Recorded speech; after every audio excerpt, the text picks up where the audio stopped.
नमस्ते science lovers. आज हम मटेरियल की दुनिया में जा रहे हैं और देखते हैं कि वो प्रेशर में कैसा बिहेव करते हैं। लिटरली जरा सोचो, आप एक रबर बैंड को खींच रहे हो या फिर स्पॉन्ज को दबा रहे हो। इन एक्शन से मटेरियल के अंदर फोर्सेस क्रिएट होते हैं जिससे उनका शेप और साइज बदल जाता है। यहीं से स्ट्रेस और स्ट्रेन का कॉन्सेप्ट आता है। मैकेनिक्स में ये दो फंडामेंटल कॉन्सेप्ट्स हमें ये समझने में मदद करते हैं कि कोई भी मटेरियल एक्सटर्नल फोर्सेस पर कैसे रिएक्ट करता है।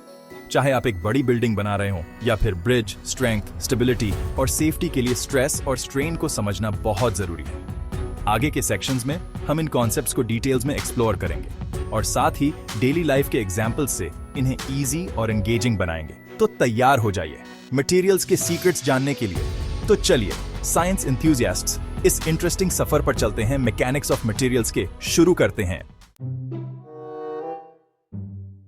चलिए अब बात करते हैं स्ट्रेस की। उस स्ट्रेस की नहीं जिससे आपके बाल खड़े हो जाते हैं, बल्कि उस स्ट्रेस की जो मटेरियल्स को स्ट्रांग बनाता है।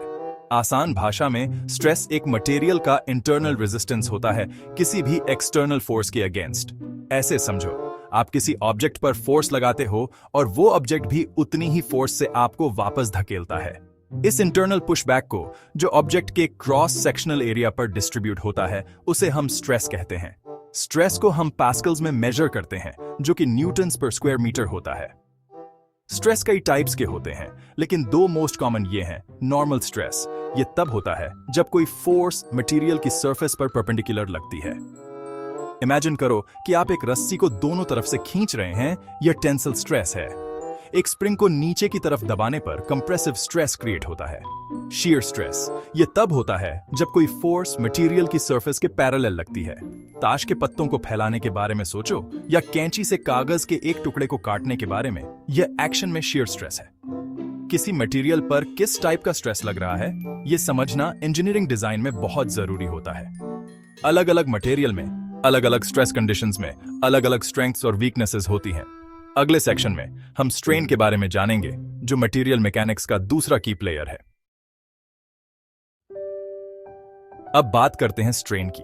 स्ट्रेन सिंपली ये बताता है कि स्ट्रेस की वजह से कोई मटेरियल कितना डिफॉर्म होता है या उसका शेप कितना चेंज होता है। फिर से रबर बैंड के बारे में सोचो। जब आप इसे स्ट्रेच करते हैं तो आप स्ट्रेस अप्लाई कर रहे होते हैं। रबर बैंड की ओरिजिनल लेंथ के मुकाबले उसकी लेंथ में कितना चेंज आया है वो उसका स्ट्रेन होता है। स्ट्रेन एक डायमेंशनलेस क्वांटिटी है, यानी इसकी कोई यूनिट नहीं होती। इसे रेशियो या परसेंटेज में एक्सप्रेस किया जाता है। स्ट्रेस की तरह स्ट्रेन के भी अलग अलग टाइप्स होते हैं। नॉर्मल स्ट्रेन यह अप्लाइड फोर्स की डायरेक्शन में मटेरियल की लेंथ में होने वाले चेंज को बताता है। रबर बैंड को खींचने पर टेंसल स्ट्रेन होता है, जबकि स्प्रिंग को नीचे की ओर दबाने पर कंप्रेसिव स्ट्रेन होता है। शीयर स्ट्रेन यह तब होता है जब कोई फोर्स किसी मटेरियल के लेयर्स को एक दूसरे के ऊपर स्लाइड कराता है जिससे उसका शेप चेंज हो जाता है। जब आप किसी किताब के कवर को साइड से पुश करते हैं तो उसके डिफॉर्मेशन के बारे में सोचें। स्ट्रेन एक इंपॉर्टेंट कॉन्सेप्ट है क्योंकि यह हमें यह समझने में मदद करता है कि अलग अलग लोड्स के नीचे मटेरियल कैसा बिहेव करते हैं। स्ट्रेन को एनालाइज करके इंजीनियर्स यह प्रेडिक्ट कर सकते हैं कि स्ट्रेस में कोई स्ट्रक्चर कितना डिफॉर्म होगा और यह इंश्योर कर सकते हैं कि वह सेफ लिमिट्स में रहे। अगले सेक्शन में हम स्ट्रेस और स्ट्रेन के बीच के फैसिनेटिंग रिलेशनशिप के बारे में जानेंगे, जिसे हुक्स लॉ कहा जाता है।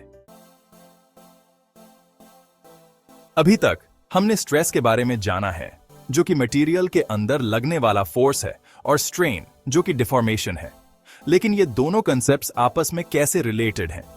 यहीं पर हुक्स लॉ आता है। 17वीं सेंचुरी के फिजिसिस्ट रॉबर्ट हुक के नाम पर इस लॉ में बताया गया है कि बहुत से मटेरियल्स के लिए अप्लाई किया गया स्ट्रेस प्रोड्यूस्ड स्ट्रेन के डायरेक्टली प्रोपोर्शनल होता है एक लिमिट तक। इस लिमिट को इलास्टिक लिमिट कहा जाता है। एक स्प्रिंग को स्ट्रेच करने के बारे में सोचो। जितना ज्यादा फोर्स आप अप्लाई करेंगे उतना ही ज्यादा वो स्ट्रेच होगा। हुक्स लॉ हमें बताता है कि यह रिलेशनशिप लिनियर होता है। फोर्स डबल तो स्ट्रेच भी डबल।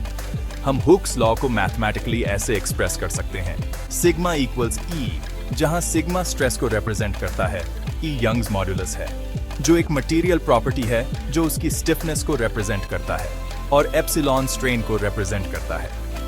यंग्स मॉड्यूलस इलास्टिसिटी के मामले में किसी मटेरियल की पर्सनैलिटी की तरह होता है। हायर यंग्स मॉड्यूलस का मतलब है स्टिफर मटेरियल, जिसमें same amount of strain produce करने के लिए ज्यादा स्ट्रेस की जरूरत होती है। हुक्स लॉ इंजीनियरिंग में एक फंडामेंटल प्रिंसिपल है जो हमें यह प्रिडिक्ट करने में मदद करता है कि अलग अलग लोड्स के नीचे मटेरियल कैसा बिहेव करेगा। हालांकि यह याद रखना जरूरी है कि यह लॉ केवल मटेरियल के इलास्टिक लिमिट तक ही ट्रू होता है, जिसके बारे में हम नेक्स्ट सेक्शन में और जानेंगे।